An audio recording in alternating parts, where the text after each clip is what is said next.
Good evening, everybody, and welcome to our first ever National Town Hall meeting sponsored by the Republican Jewish Coalition. We are thrilled to have so many of you, over 5,000 to be exact, joining us on this very special presentation tonight. And we are indeed honored to have an incredible panel joining us to discuss the critical issues facing the Jewish community in 2020. Ambassador and Governor Nikki Haley from South Carolina, thank you for joining us. Great. Thank you. It is great to be with you tonight, and a man who needs no introduction, an incredible syndicated radio talk show host, the host of Life, Liberty, and Levin, a fellow Philadelphian, a best-selling author, and a good friend, Mark Levin. Thank you for joining us. It's a great honor to be here with all of you. And of course, my partner in crime, the chairman of the Republican Jewish Coalition, the esteemed former senator from the great state of Minnesota, Senator Norm Coleman. Thank you for being here. It's a joy to be here, Matt, with you, and humbled to be on the same panel with Governor Haley and Mark Levin, two extraordinary Americans, two great patriots, and I'm really looking forward to this conversation. Well, our community is in for a treat tonight. I think we can all agree that the stakes for this election, and it's a cliche that this is the most important election in our lifetime, but there is no question that this is the most important election that any of us have ever faced before. The contrast and the choice for our country couldn't be starker. The implications couldn't be more dramatic, and so hopefully tonight we will have the opportunity to share with you and to discuss these critical issues and give some perspective as to what's at stake and why there is a clear difference between President Trump and his being reelected and Vice President Biden and what it means for his election.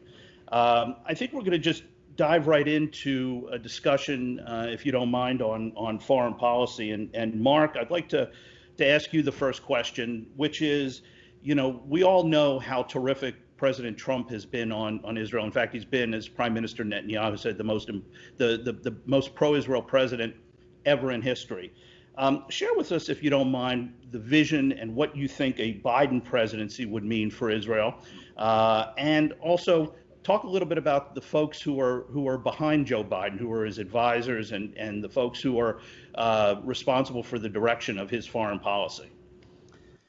Well, of course, you're right. The president has been exceptional in all the things he's done in support of Israel and in support of the United States. I have found that people who love our country love Israel, and people who love Israel love the United States because we have shared principles, the value of the individual human being, the value of liberty, representative government, secure borders, national security.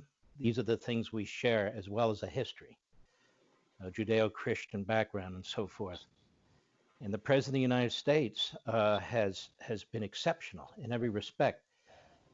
My problem is this: Joe Biden and the Democrat Party have shown nothing but abject hostility to the state of Israel. Barack Obama did. He was the most, I'm going to be honest, in my view, and I'm not speaking for the other panelists, the most anti-Semitic president of my lifetime when it comes to the state of Israel.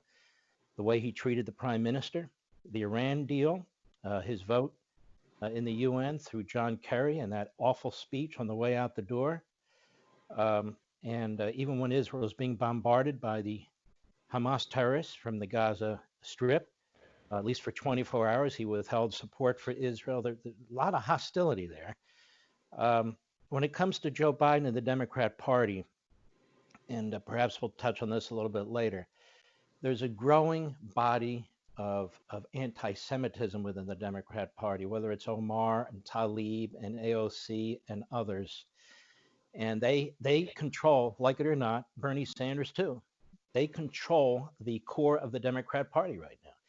Typically, the politicians know this better than I, but typically you'll move sort of to the left to pull your base in, and then you'll kind of move to the center. Joe Biden's moved to the left and further to the left.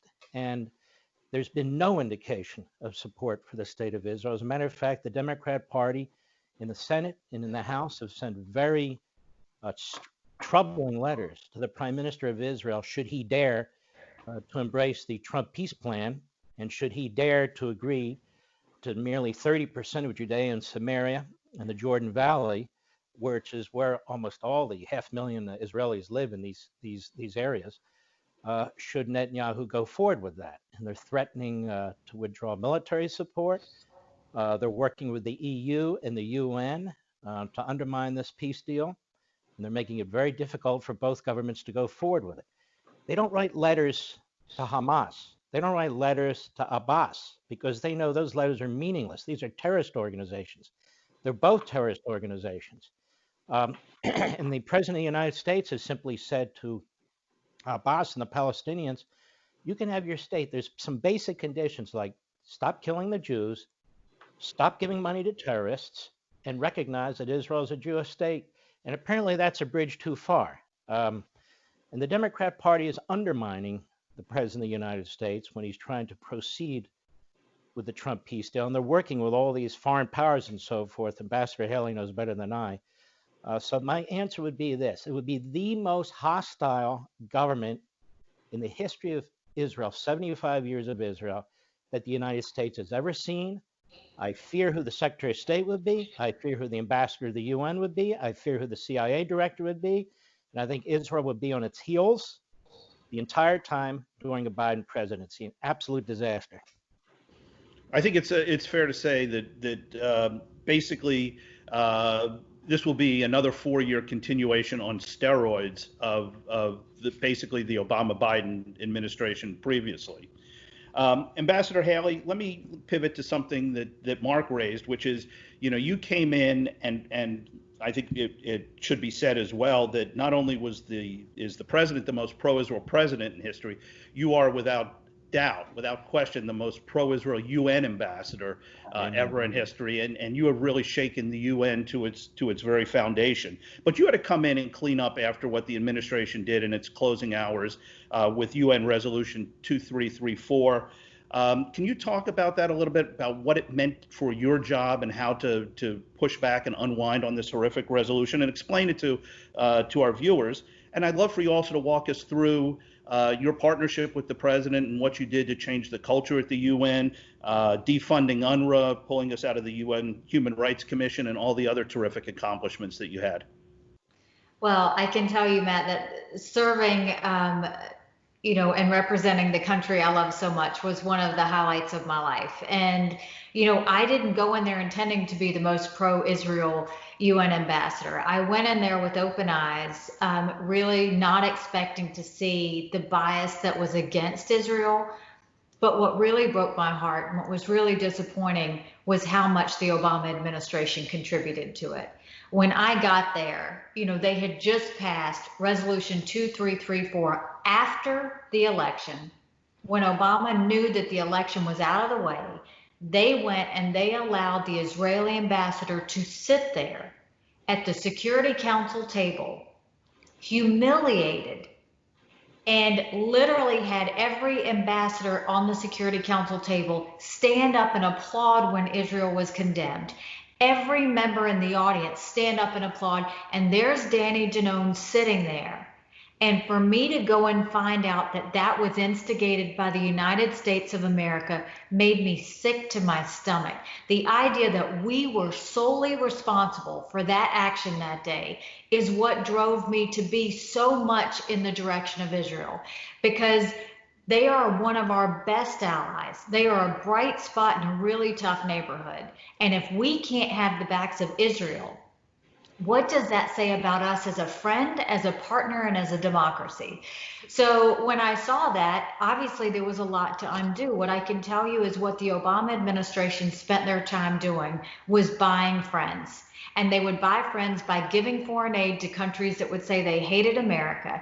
They would go and they would try and be friends with countries by not rocking the boat, by not calling out Hamas, by making sure that they were bullying Israel just as much, by standing back and watching it happen, by passing an Iran deal that not only put Israel in danger, but put through so many in danger by allowing the biggest sponsor of terrorism to be empowered. And so going in there, it was trying to acknowledge a truth. And I will tell you, the president could not have been a better partner to work with, because that's what he wanted. He wanted the truth to be said at the United Nations. He wanted everyone to know that Israel was our friend. He saw through the Iran deal when most of his Security Council national security team was opposed to him getting out of the Iran deal. He saw it when most of his national security team was opposed to him moving the embassy from Tel Aviv to Jerusalem. He saw it when he saw the fact that we had to start partnering with Israel in a way that we show not just the UN, but every multilateral organization,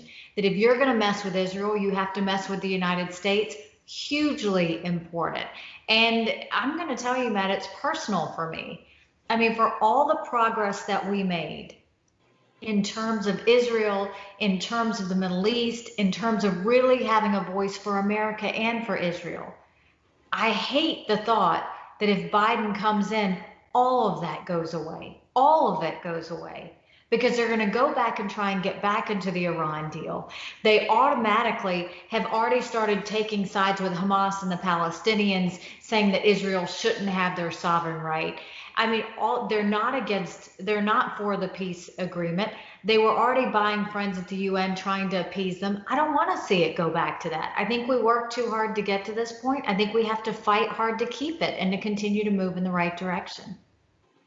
Great. Mark, Levin, Ambassador Haley touched on it real briefly.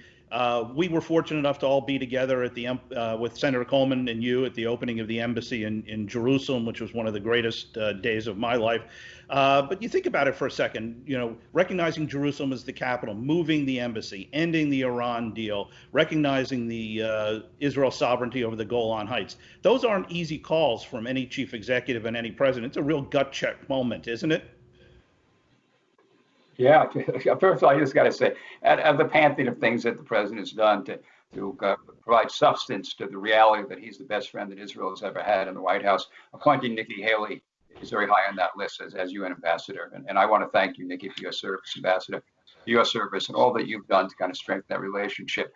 Listen, Matt, there's a reason why no other president before Donald Trump didn't move the embassy to Jerusalem, because you have folks around you who are telling you that the world's going to explode, that the worst of things are going to happen. And the reality is that it took someone, it took a disruptor. It took somebody who wasn't part of the system, by the way, which I've been part of for many, many years. I know how it works. Somebody to simply say, something, you're wrong about that. And this is fundamentally the right thing to do. It is, and it's one of the things the president has done. He's kind of recognized the reality. People have been operating in a surreal world in terms of the Middle East. You're not going to get a peace agreement unless the Palestinians come to the table, unless they recognize this, they stop teaching their children that Jews are the devil. And so the president, really all he did was, in many ways, what I think most Americans would have done, was recognize the reality that the capital of Israel is in Jerusalem. And we're going to recognize that capital, we're going to move it. But understand that took courage, Matt. That was not an easy call. Those are hard calls to make. You got the Iran deal. I can tell you that I had breakfast one time, General Mattis, when this was still being discussed, and when he was Secretary of Defense, and he was saying what a disaster it would be if we rejected the Iran deal, and we had a little disagreement. It took courage for the President of the United States to say, this is what I'm going to do because it's the right thing to do. So you got to give him credit. These were not easy things to get done. Everyone is telling you the world's going to explode, the world's going to end, but in your gut, he tells you this is the right thing to do, and he did it, and in the end, it proved to be correct. Yeah, no, that's a great point. In the rearview mirror, it definitely looks easy. At the time, it was not. Senator, you have a unique perspective because of all the folks on this panel. You're the only one who served with Joe Biden in the Senate. You served with him on the Senate Foreign Relations Committee. Former Obama Secretary of Defense Robert Gates said of Joe Biden that he has been wrong on every single foreign policy issue. Give us a little bit of insight into your dealings with Joe Biden in the Senate and your interactions with him in terms of understanding his worldview and how he sees America's role. By the way, Matt, Secretary Gates said that in a book in which he didn't criticize anyone except that criticism of Joe Biden. And he said he's been wrong in every major national security and foreign policy decision in the last 4 decades. First, a little anecdote. I served on the Foreign Relations Committee. I had visited Iraq. It was, I think, in 2006. The surge was just beginning. I'd actually questioned the surge.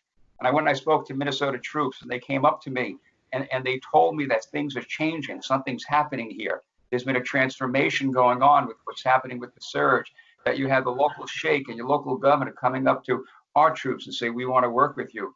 So I came back to the Foreign Relations Committee and I made that statement, and Senator Biden was there and he said, I've been to Anbar province. That's where my troops were, in Anbar province, Fallujah. I've been there 30 times. There's nothing that ever good has happened there. Nothing's gonna. And so he was against the surge. Well, the surge proved to make a profound difference, by the way, until Biden reversed that by their actions in precipitous withdrawal from Iraq. But if you go back historically, Matt, you go back to Reagan, SDI, Secure Defense Initiative, Biden was against that. You go back to the surge, with what President Bush is doing. You go to the Iran deal with Obama, which he fully supported, which was a disaster, was an existential threat to Israel. And then you go to President Trump, and whether it's moving the embassy, whether it is the killing of the terrorist in chief of Iran, Soleimani, he was against all those. And by the way, under Obama, taking out Osama bin Laden, taking out bin Laden, he was against that. And so in the end, you got to judge people. And I'm going to say this a number of times. You got to judge people what their deeds, what they've done. You can't kind of transform yourself and then all of a sudden, after 40 years of history, having been wrong on all these things, come forward with some kind of new vision. That is the reality. Whether you like or dislike Joe Biden, he has been wrong. He's been wrong in a way which has undermined American national security, which certainly would have undermined Israel's national security. And so the stakes are real high, Matt. The stakes are real high in this election. Right. Thank you, Senator. Obviously, staying in the foreign policy realm, there are a lot of other hotspots and a lot of issues that should concern all of us. China being at the top of the list, both in terms of its expansionist actions in the South China Sea and elsewhere, but also from a national security perspective in terms of us repatriating, and we've learned this in the pandemic, our manufacturing and bringing stuff back to America. I'd like to ask both you, Mark, and Ambassador to talk about China. I know, Ambassador Haley, you've been pretty outspoken of late on the subject. And what is the issue of why should we be worried about China, and what are the differences in what our response as America will be under President Trump versus a potential President Biden? Is that for me? Or well, you both can. I threw it up to both of you. So who? Well, I will tell you, China is absolutely our #1 threat. And I'm thankful that the president saw that. But all you have to do is look at the fact that this is something that China's been doing for a long time. And many presidents have been naive to it, including President Obama and Vice President Biden. They've been naive to the fact that China has been on a strategic mission for a long time. And all you have to do is look at the fact that during the coronavirus and all that we're going through, while the world stood still at one moment in time, trying to make sure that they were protecting their people and keeping them from dying, what was China doing? China was pushing through the South China Sea, continuing to do leveraging and bullying under property they weren't supposed to. They were continuing to arrest protesters in Hong Kong while no one was looking. They were continuing to abuse Uyghurs as they were going forward. All of these things that China was doing. But the one thing that made me the most upset was the fact that in January, when this had not even started yet, China bet on 2 American companies, 3M and Honeywell. They were producing PPE that they were supposed to export. They literally stopped them from exporting it, told them that they could not sell it to anyone, bought it at wholesale, and only gave PPE to those countries that agreed to deal with Huawei. That's the kind of country we're dealing with. This is a country that has expanded their military presence, which is a national security risk to us. They have been shown to be a terrible human rights abuser with the Uyghurs and how they've become a massive surveillance state. They basically created a commission that President Xi chairs that says that any company that does business in China has to cooperate with the Chinese military. So think about our tech companies. Think about the data. Think about all that China will now have access to. This is just a small amount of what they're doing. And if you look at their Belt and Road Initiative, they have gone in and invested in all of these small countries for infrastructure projects, many which don't make sense, but they do it in the name of getting favor with these companies, with these countries. And I saw at the UN, you saw a complete shift in the way they acted. Once President Xi named himself king, essentially, they went through and pointed fingers at countries and said, if you don't vote with us, we're going to pull the debt. They've been waiting for times like this to run up the debt, pull it, and then say, give me your utility, or we want your military installation. And if you look at a map of where they've invested, it will send a chill up your spine as to exactly how strategically they have placed that. And one of the best things the president did was he said, we're not going to continue thinking that if we're nice to China, they will start to act like us. We're going to call them out on the trade deal. We're going to call them out on the intellectual property theft, and we're going to start holding them to account. And he did that at the same time that Biden said China was not an issue and we should be China's friend. So I think that if you look at the fact that Biden criticized the president for even trying to challenge the trade deal with China. He criticized the president for spending too much time on China. He criticized the president for doing a ban on travel with China. That is who we would get as a president, is someone who wants to be a friend with our foes at a time where we need to be smart and holding them to account. Mark? I think that's right on. And also, I would add this. Who do you think China's rooting for President of the United States this next election? In addition to Iran and Putin and North Korea and all the rest of them. They are salivating at a Biden presidency. They know he's an appeaser. They know the people who'll pull around him are appeasers. They know they'll gut our military like they did when Biden was vice president of the United States for 8 years. And they know Biden has been wrong, as the ambassador has said and the senator has said over and over and over again when it comes to foreign policy. And he's particularly wrong when it comes to China. He's been a sellout to China for a long time. You know, Associate Justice to the Supreme Court, Joseph Story, and Thomas Jefferson, and Abraham Lincoln, and Ronald Reagan all said, and they're right, if this country's to fall, it's going to fall from within. This president has confronted China, whereas the past president has appeased China. He's confronted them in the South China Sea. You can see he's helping to arm up Japan. He's helping to arm up South Korea. He's helping to arm up, even with jets, Taiwan. You can see that China is now moving to cut a deal with Iran in the Middle East. Both sides of the Panama Canal are now controlled by China through private contractual agreements. As the ambassador says, everything they're doing is extremely strategic. And what are we doing? The Democrats have us on our backs if they can. Whether it's the coronavirus, they don't blame Xi, they blame Trump. When you have riots in the streets, they don't blame their party and their mayors, they blame Trump. When it comes to securing our borders, they don't believe in it. In other words, we're doing everything possible to weaken our country from within. The Democrat Party is. This is the Joe Biden party. That's who they want as president. When this president is trying to confront China, confront them on technology, confront them on these trade deals, confront them on the international policy, because as the ambassador, China is our enemy. And they're our number one enemy. And he even has now the Space Force, which was absolutely critical because China has killer satellites up there. They have killer satellites that will attack our electrical grid, and they have killer satellites that'll take out our GPS systems, which our military needs 100%. All you have to do is read the national defense reports every year, and they're telling you this, that China is an enemy. When is the first time Joe Biden has pointed to communist China as the enemy of the American people?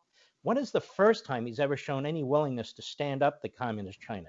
He's not going to do it. He's 77 years old. He's barely there. He's not going to change his stripes. And the people around him have no interest in dealing with China. This is my big concern. They want to fundamentally transform America rather than fundamentally transform China. And so this is going to be a big problem going forward. China is the enemy. And by the way, the ambassador points out, look at their human rights activities going on. They have concentration camps with 1 to 2 million Muslims, Uyghurs in it. They're going into Christian churches. They're going into churches and they're replacing Jesus Christ with pictures and statues of Xi. They have a social credit system, so they monitor every single citizen to see if they're up to the standards of the Communist Party. They have now conquered Hong Kong in 3 or 4 months, which was the freest capitalist system on the face of the earth until 3 or 4 months ago. They lie, they cheat, they break their deals. Vietnam is turning to the United States to help against China. And this is an enormously powerful country with 1.4, 1.5 billion people. They're threatening India. They're threatening the Philippines. They're threatening Japan. They're threatening Taiwan. They swallowed up Hong Kong. They're threatening Vietnam, and they're threatening us.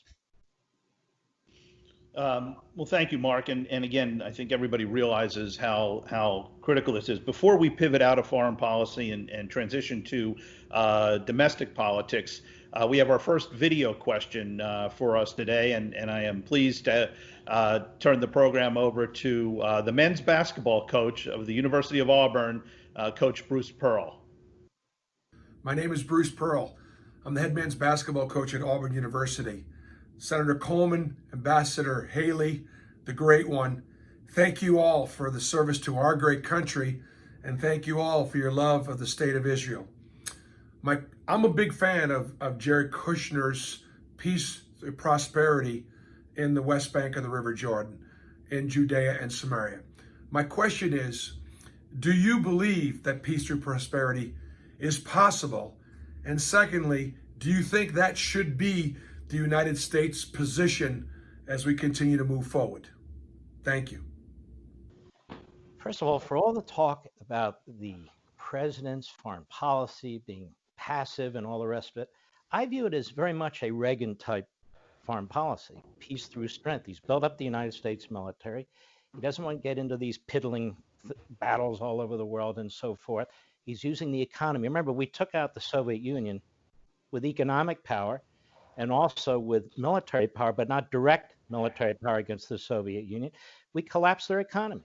Now, this president has engaged the Chinese on the economy like no president in American history. Biden won't do it. Trump wants to keep it up.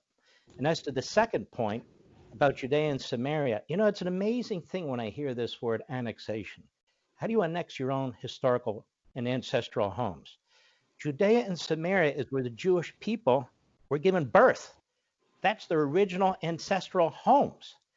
And so when it comes to the United States, we talk about indigenous people all the time. The Supreme Court just ruled and gave the eastern half of Oklahoma to an Indian tribe.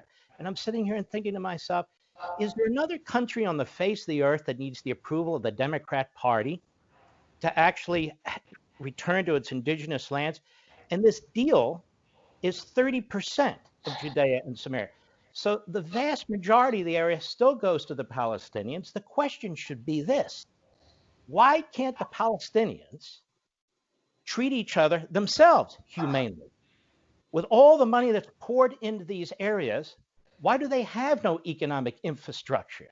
It's because Abbas is a mob boss. That's why he's got his consigliaries. They divide up the industries such as they are. It's because Hamas is part of the Muslim Brotherhood, and Hezbollah and all the rest of it's a terrorist organization. And I think to myself, and I keep hearing this, the two-state solution. The president has the solution. Cut it out. We'll give you support, and maybe you'll get your own country. But the people who say there should be two states, should they have an air force? Should they have missiles? What exactly is this two-state solution going to look like? Is it going to look like the Gaza Strip right now? So my attitude is this: peace in the Middle East shouldn't depend on the Palestinians reversing course. I don't believe they ever are going to. Israel needs to defend itself. It wants to apply its civilian laws to its settlers, so-called settlers, and they should be free to do it. Under Biden, none of this will happen. Great, thank you. We're going to transition to domestic politics. And before we do, let me remind all of those viewers, if you look on your screen, there is an opportunity. If you like what you're hearing and you want to be supportive of what we do, there's obviously an opportunity for you to contribute and donate. There's a big red button, donate here. We would love to have your support so that we can help get the message of the president out. Also, there's an opportunity if you want to volunteer and help spread the word about the president and be one of our army of volunteers. So right below the screen, there's ample opportunities for you to contribute and to sign up for volunteers, and we hope you will do so.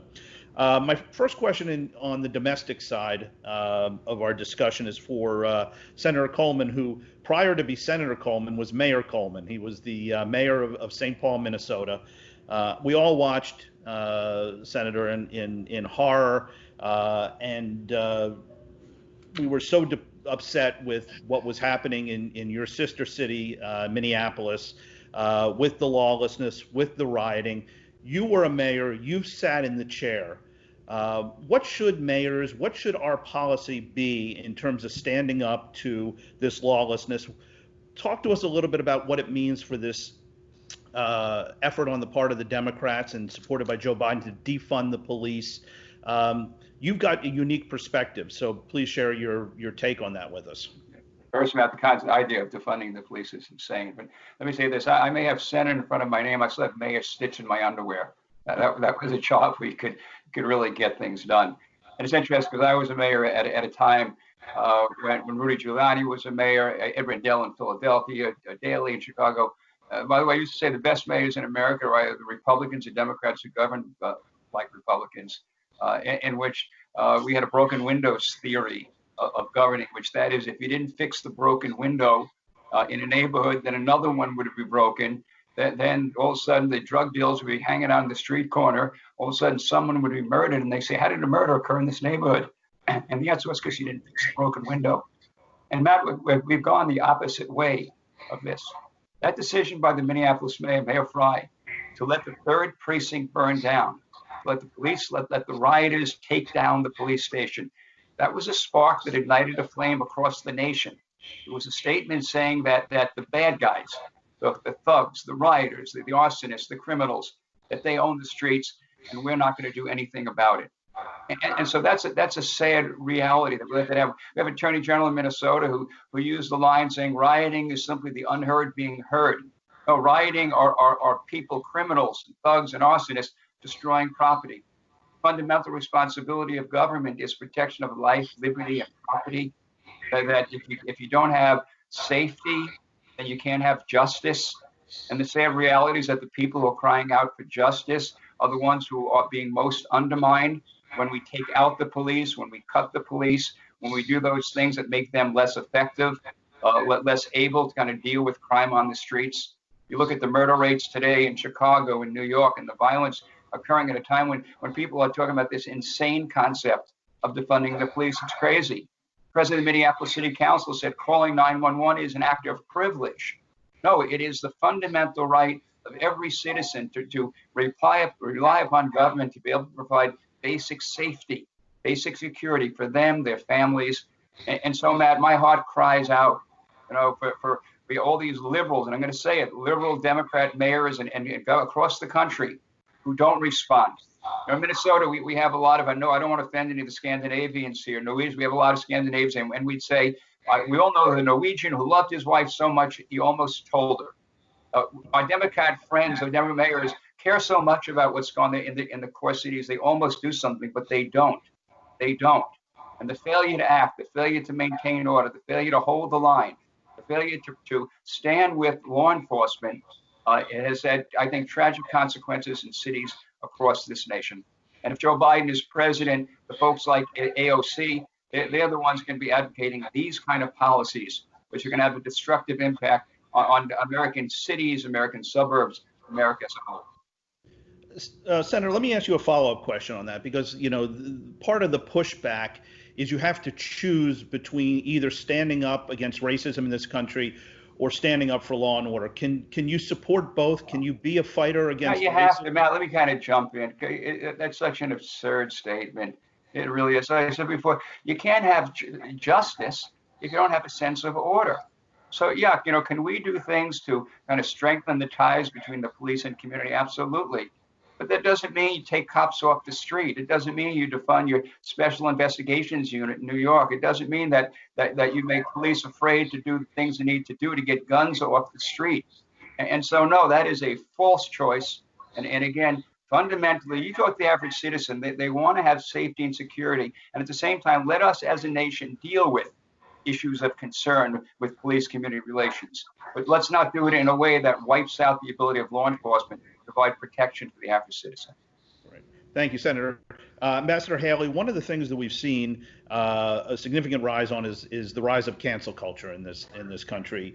And it's gotten so bad that we see statues of George Washington being defaced and of Ulysses S. Grant torn down, and people who have not just Confederates or people who were part of the Confederacy, but our founding fathers and the people who have been responsible for making America what it is today. And we've gotten to the point now where people are critical of Mount Rushmore and the president visiting Mount Rushmore on July 4th. Interestingly enough, they never had a problem when Bernie Sanders was visiting Mount Rushmore or President Obama. But for now, President Trump was there and they have a problem with it.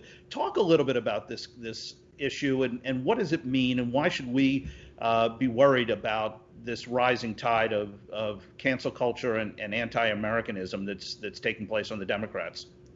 Well, it's interesting. Our society was based on the values of free speech and mutual respect, and cancel culture rejects both of those. They want everyone to conform to what they think. They want to tear each other down. What you have is 1% screaming, trying to get the mass majority of Americans to think the way they think and to do the way they do. And that's not what our country is. Our country is based on laws. The second we give up being a country of laws, we've lost everything this country was founded on. And when you see the lawlessness, there's a real problem there, because you can't tell me that defacing statues of Lincoln and Grant and Frederick Douglass that you care about George Floyd. You don't care about George Floyd. You don't care about, dirty cops. You're sitting there just breaking the law just because. And I think it's really important. We had that when I was governor in South Carolina. We had the shooting of Walter Scott, and we had a dirty cop that shot him in the back 7 times, and he was unarmed, and it was horrific. And the video was shown all over the country, and it was during the times of Ferguson and Baltimore. And what I knew was we had to get in front of it quickly. And so I quickly dealt and brought in the family of Walter Scott. And I also brought in law enforcement, because there's no one that wants to get rid of bad cops more than good cops. Brought them in, we sat down together, we came up with, and within a short amount of time, passed the first body camera bill in the country, communicating the fact that this would keep people from being abused, from not being heard, but it would also protect good police officers that were trying to do their job in case they were accused of the bad things.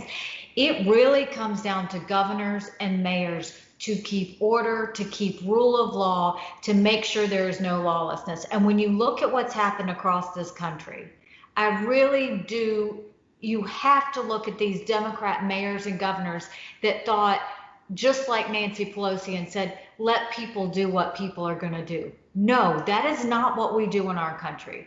What we do in our country is we respect people. We allow freedom of speech. We allow you to protest as long as you obey the laws of this country. And that didn't happen. And cancel culture is just, it's one big way of bullying people into thinking what they want the 1% to think about the whole time, while they don't want to debate. They don't want to debate the real issues, because if they wanted to debate the real issues, they wouldn't be trying to cancel out everything.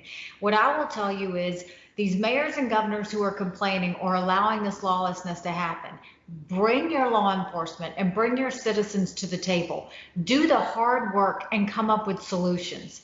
But sitting there and letting everyone run around, defunding the police, creating this anxiety against the police is not helping anyone. And I think that we have to call it out for what it is. And I think the cancel culture is a way to distract going into this election. I think it's a way to just allow people to kind of vent their feelings instead of actually getting something done. And I think we have to stand up and say, look, we do believe in the dignity of people. We do believe in freedom of speech. We do think you should hold accountable bad cops. But there's a way to do it, and we're not going to sit there and allow you to just run cities into the ground. I got to just say this, because one thing that was infuriating was seeing de Blasio paint this Black Lives Matter mural in front of Trump Tower. I mean, not only was it petty and immature, but it goes to show what a weak mayor he is. Because here you had de Blasio, instead of going and trying to rein this in, where he's got massive violence happening throughout New York City, instead of reining that in, the best he could do was paint a mural in front of the president's hotel. I mean, it shows how far New York City has fallen. Well, thank you, Ambassador, and that's a great segue into my next question, because the canary in the coal mine has been New York. In the last year or so, we have seen countless horrific attacks of Hasidic and Orthodox Jews just walking along the street in New York City. The rise of anti-Semitism being allowed to fester and take place under Mayor de Blasio's nose. But we see a broader rise of anti-Semitism. We see a normalization with athletes and with television personalities of Louis Farrakhan and trafficking in anti-Semitism openly. My question for Mark is, where do you see is the rise of anti-Semitism in this country? Where is it coming from? What does it mean? And I have a second question, because everybody on this call hears a lot, and it's one of the repetitive narratives of the Democrats in terms of trying to scare the Jewish community, that President Trump is an anti-Semite, or if he's not an anti-Semite, he allows or encourages through dog whistles white nationalists and people who traffic in anti-Semitism. Talk about that. Talk about Charlottesville as well, and sort of give us your perspective on sort of the broader issue of anti-Semitism and your relationship, because you are very close with the president, and where he is on anti-Semitism. I talk about this a lot on the radio show. And during the riots, there was a pogrom in the Fairfax part of Los Angeles that wasn't reported on any single major network television show. It wasn't even reported on cable TV. I had rabbis calling me up. 1/3 of the synagogues in this area of the country were desecrated and vandalized, and swastikas were all over the place. And this is Black Lives Matter. Black Lives Matter is a Marxist, anarchist, anti-Semitic, anti-American organization. The cops are an excuse. Race is an excuse. If you listen to what some of these folks have to say, they're really never on message. But when you listen to what the founders have to say, and I've played that on the air many times, they tell you exactly what they stand for. And when you look at the original mission statement, they tell you exactly what they stand for. They pull it right out of the Communist Manifesto. This isn't some right-wing conspiracy theory. This is a fact, and it's staring us in the face. When you saw the head of Black Lives Matter in New York City say, you either meet our demands or we're going to burn the system down, he's not kidding. And that's what Marx calls for. In terms of anti-Semitism, it's been growing now for a while, not just in the United States. It's growing in all throughout Europe. I think some of this has to do, quite frankly, with unbridled immigration. Immigration used to require people to be interviewed and vetted, and you had to have allegiance to the country you were coming into, and there were background checks.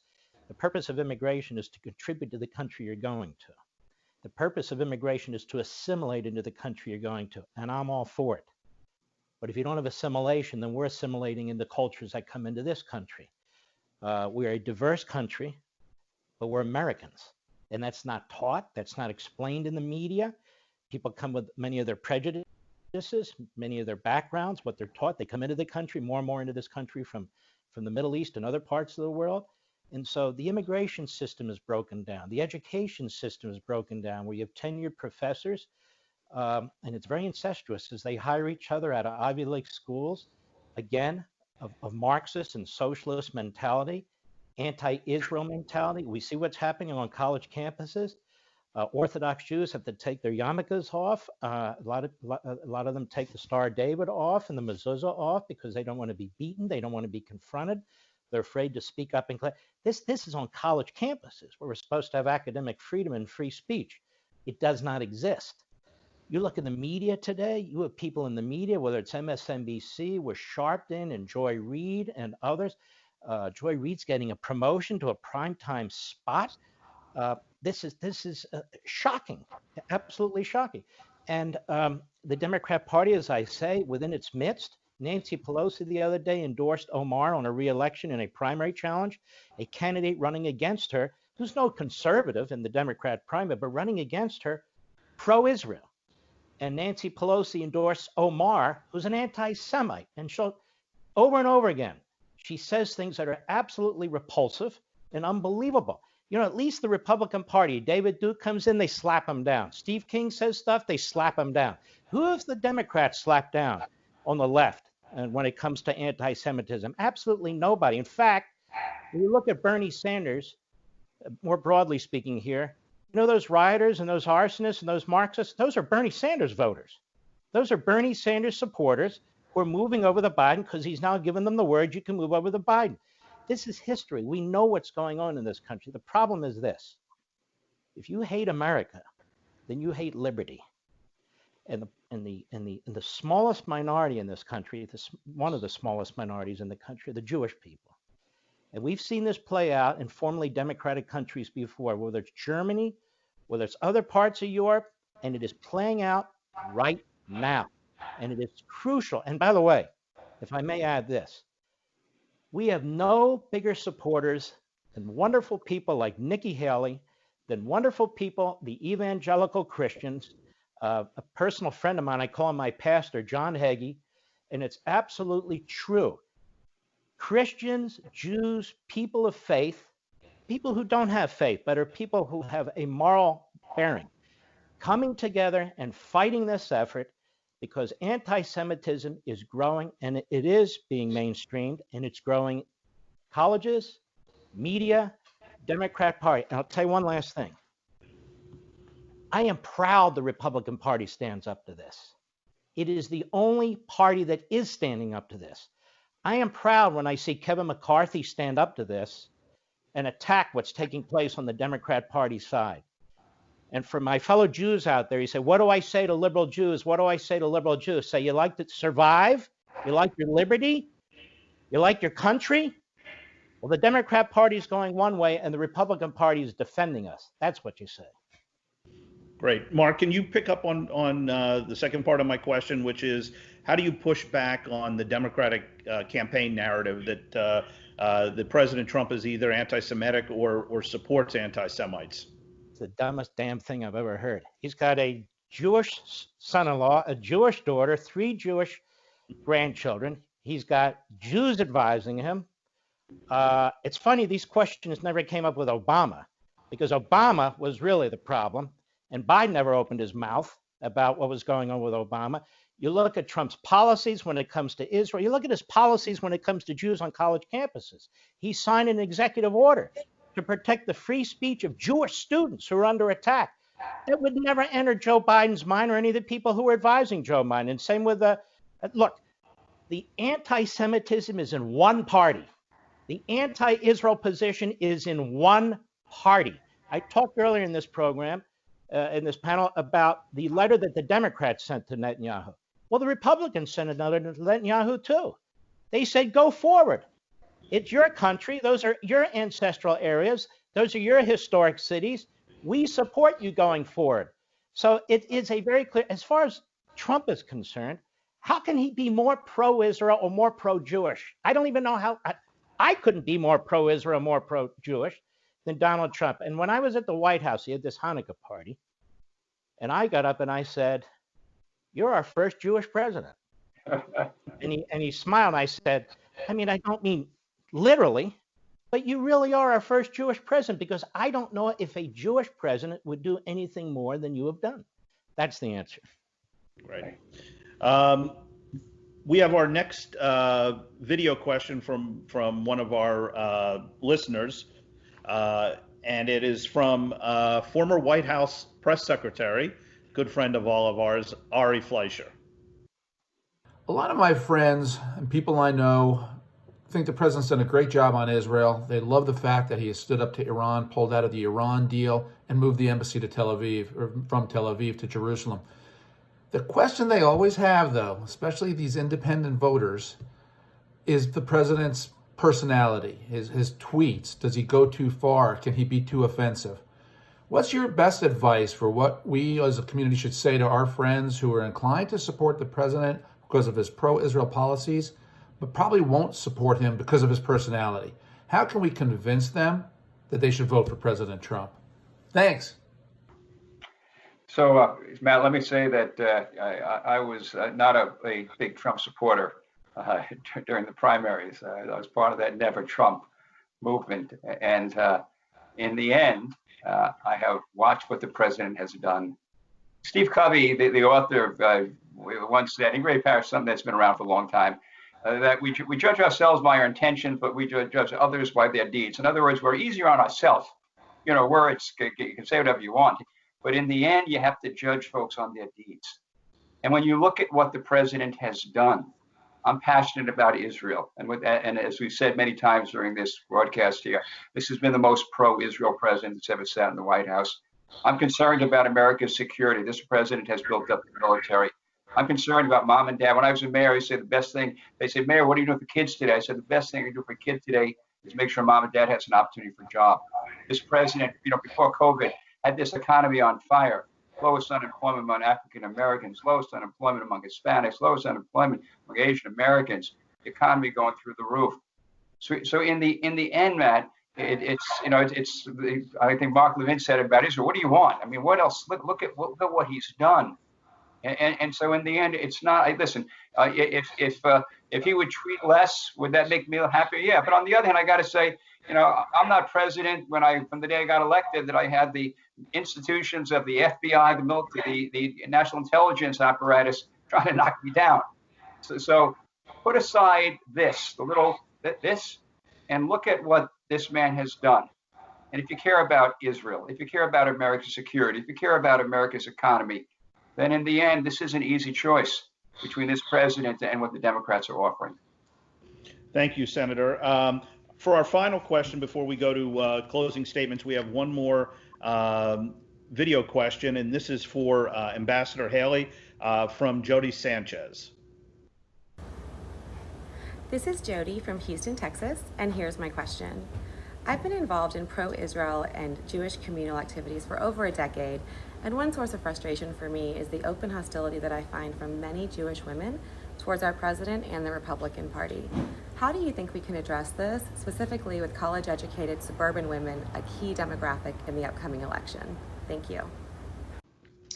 Well, I think that women are a huge part, obviously, to the direction that we're going in our country. They're 51% of the voting base. And, I'm a big fan of women because I think that they are amazing at balancing. They can balance family and work and finances and everything in between, and they know how to prioritize. And so the other side of what women do is they're very careful about who they endorse and who they get behind.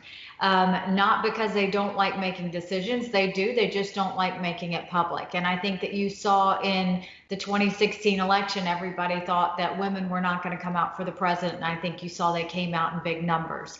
What I will tell you is I do understand there are some women who have issues with the tone of the president or the tweeting of the president or the style of this president.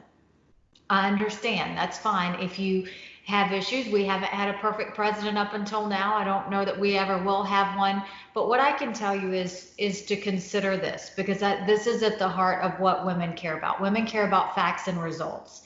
And what I can tell you is the reason he's tweeted is because he had to. The press would not cover what he was having to say, and Twitter was his only way to communicate with you. And while his style may be bullish and might be tough at times and hard to listen to, it was great when we were dealing with foreign actors that were trying to hurt the safety of our families and hurt the safety of this country. What I will tell you is look at the results. If you look at the economy and look at your savings and retirement and what happened prior to COVID that the president built up, if you look at the fact that everybody in our family base and in our friends had jobs, everyone had hope because of all the decisions he made. He didn't hold favorites. He had NATO paying more than they ever paid before. He called out North Korea. He called out Iran. From a foreign aid standpoint, he stopped writing checks to countries to be our friends. So look at the results of where we are. And at the end of the day, do you trust the direction the president has taken women, our families, our small businesses, our status in life, or are you willing to give that up to Joe Biden? Whereas we saw what he's done. He already did it with President Obama. We already saw the results that he had. And do you think you and your family will be secure? Joe Biden may have a nicer way of talking, but he won't have the results that President Trump has had. And I think that women are smarter, and women know that at the end of the day, we're not going to pay attention to who's nice and who's not. We're going to pay attention to who's going to take care of our families, who's going to give us hope in this country, and who's going to take us to a better place. And so I will tell you, women, we need you. We need you in the Republican Party. We need you to speak out and use the power of your voice, because when you speak up for what you see as results, and when you speak up for what you see as right, there are 10 more women waiting to do the same thing. And I think we have to do that. And I think that you can look at the fact that to the person that asked the question, you know, what does she say to Jewish women? Look at what you can show your children today. You can now tell them that we acknowledge the fact that the capital of Israel is in Jerusalem. You can tell your children that we no longer are going to pay money to Iran and tell them not to mess with us. You can tell your children that we stand strong with the country of Israel because it's the bright spot and the most democratic hope that we have in the Middle East, and we're going to have their back the whole step of the way. That's what we have to talk to women about, is results and facts, and the facts are on our side. Thank you, Ambassador. That was very, very well said.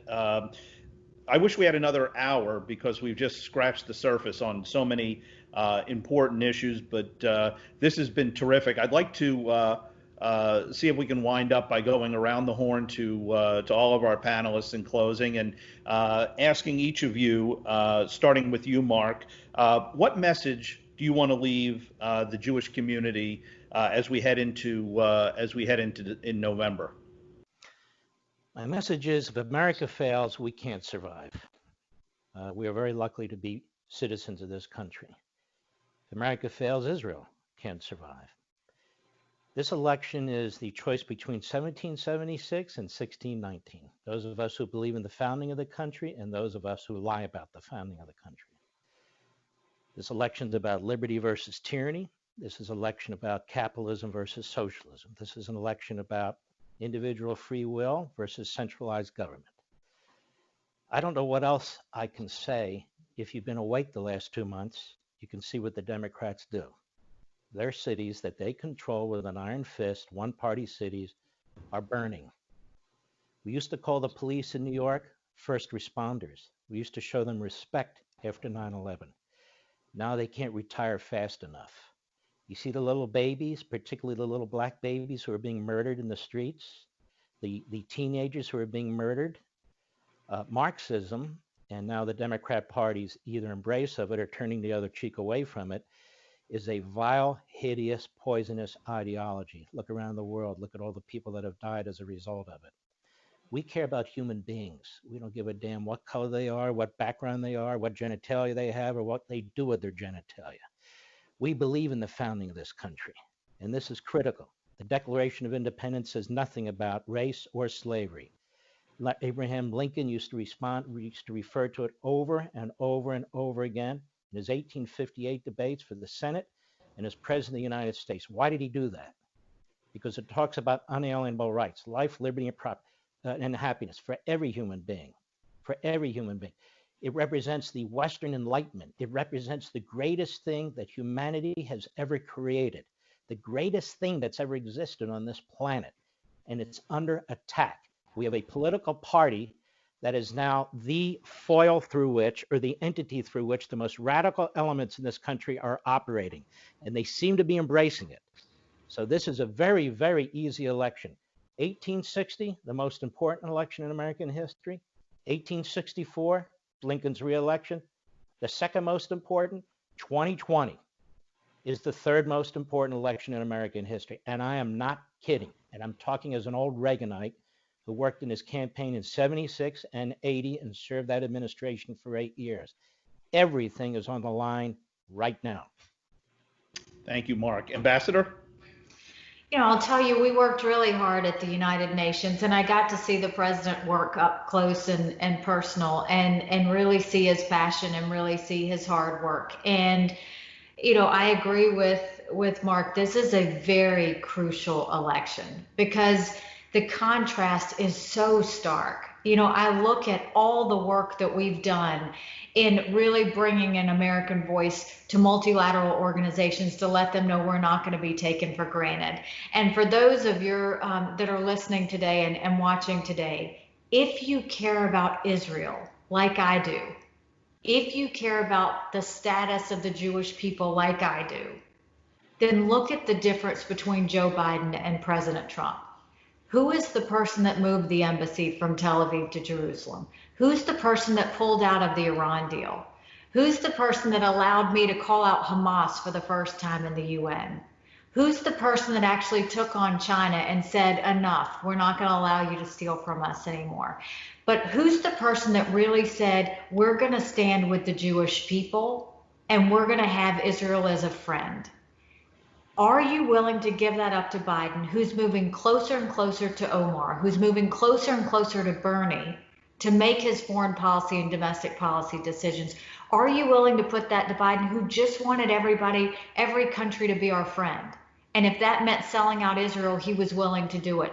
Where was Biden when Resolution 2334 passed? Where was Biden when Hamas was attacking Israel and no one was doing anything? Where was Biden when we were asked to have the embassy move and he wouldn't do it? Where was Biden when it meant to stand up for Israel and they were nowhere to be found? And what was Biden's role when the U.S. instigated alienating Israel? Where was Biden's voice then? So don't listen to what he's saying now. Actions are louder than words. We have actions of two different people who have held office. We have seen the results of two different people. And for everyone watching today, it's not just about you going out and supporting the president and us being able to strengthen the ties between Israel and the United States and all that we hold dear. It's about you going out and telling 10 people, we need you to care about this election. Too much is at stake. Too much of what we've done to bring courage and sacrifice and everything to carrying us to the next level is at stake. And we all have to be a part of moving our country in the right direction. And it's been great to be with everybody again today. Well, again, we thank you, Ambassador. And just to underscore what you said in your closing remarks, this is an opportunity for everybody to be involved. We all have an obligation to do whatever we can to help reelect this president.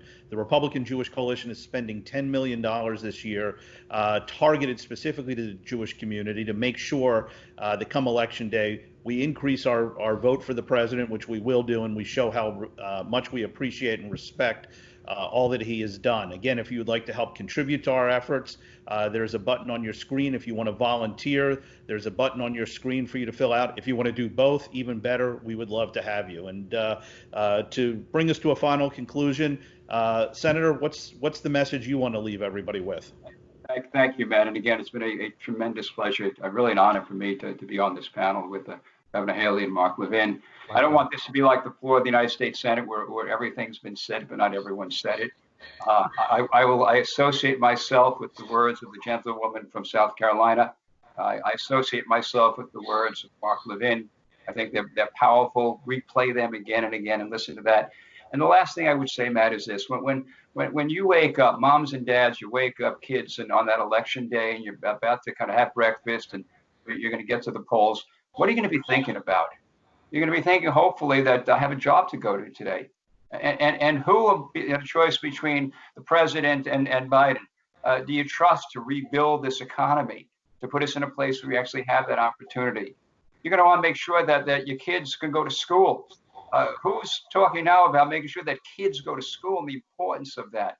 You're going to want to make sure that your family is going to be safe during that day. Who do you trust to ensure kind of greater safety working with law enforcement, solving the problems that are out there, but ensuring safety. And by the way, not just at a domestic level, but internationally. Who do you trust to take on China? Who do you trust to take on Iran? And ultimately, this is the Republican Jewish coalition. Who do you trust to really stand with Israel? And I think the choice is clear. I think if you ask, those are the questions that moms and dads are going to be asking. I think the answers are obvious. And so be with us. And Matt, let me again reiterate, this is the RJC, support the RJC. The president has earned our support. It's been said many times, he has been the best friend that Israel has ever had in the White House. We need to show him that on Election Day. So Matt, thanks for kind of bringing us all together. This has been a wonderful opportunity. I'm humbled to have been part of it. Thank you, and thank you to all of our incredible panelists, Mark, Ambassador Haley, Senator Coleman, and especially thank you to all of you who have tuned in and given us this hour of your time. Hopefully you learned some things. We would love for you to we will send out a recording of this, share this with your friends, share it with your families, try and get folks who may not agree with us on everything just to listen and to think. Because everything we heard today from these incredible speakers is compelling, and it's so very important for the future of this country. So stay safe, everybody. Thank you again for joining us, and we will look forward to a victory in November.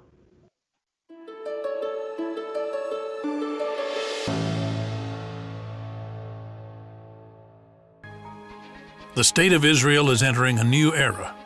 After years of violence, instability, and war, Israel is experiencing stronger relationships with its Arab neighbors. And thanks to President Donald J. Trump, the historic relationship between the United States of America and the State of Israel has been restored and strengthened to a level never seen before. Dore Gold is the former Israeli ambassador to the United Nations and Director General of Israel's Foreign Ministry. With President Trump in the White House, Israelis feel more secure than they did before. What President Trump showed us was that he wasn't just a man of rhetoric, that he followed through with real actions.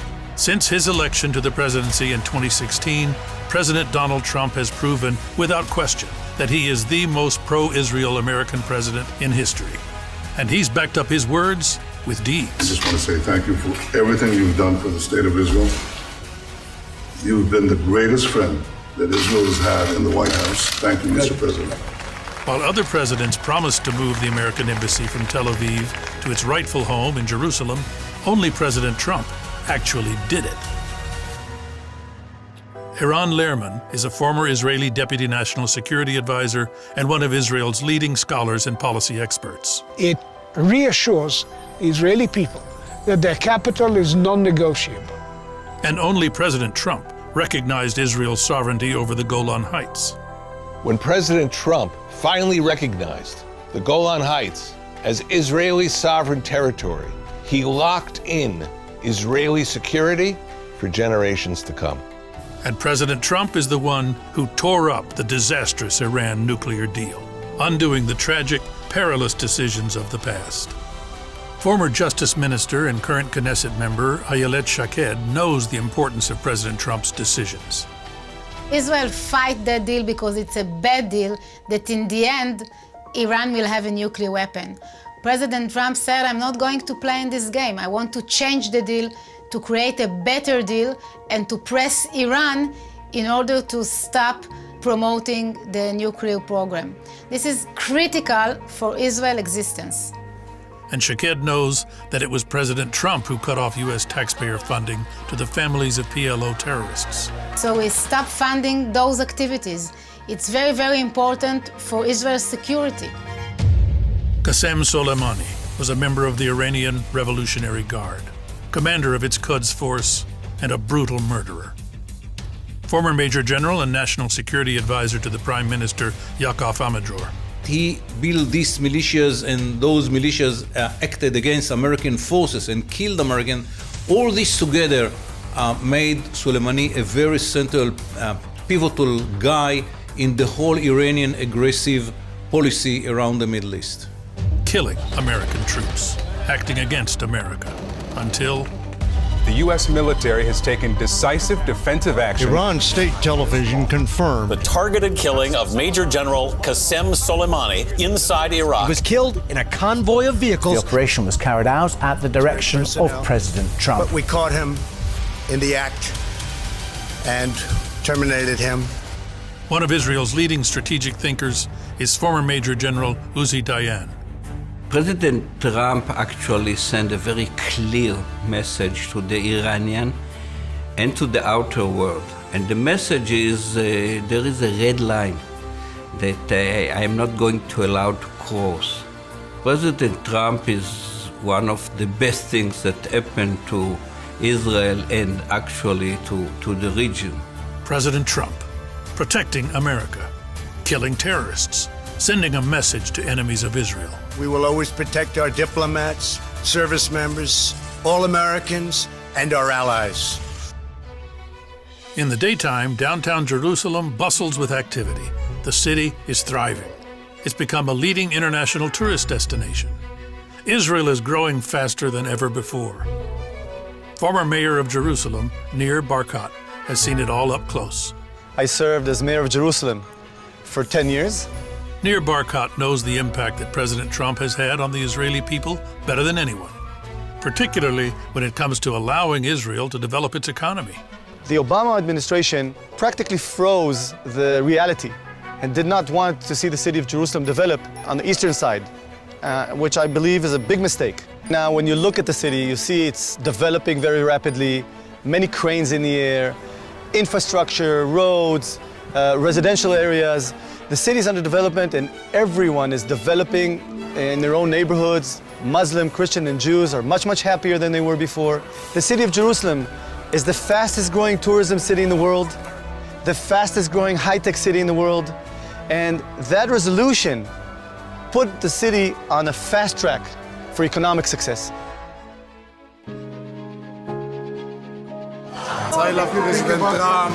I think he's very special, but I think he's good for Israel indeed. President Trump recognized Jerusalem as the rightful capital of the Israeli people. He's a good president for Israel.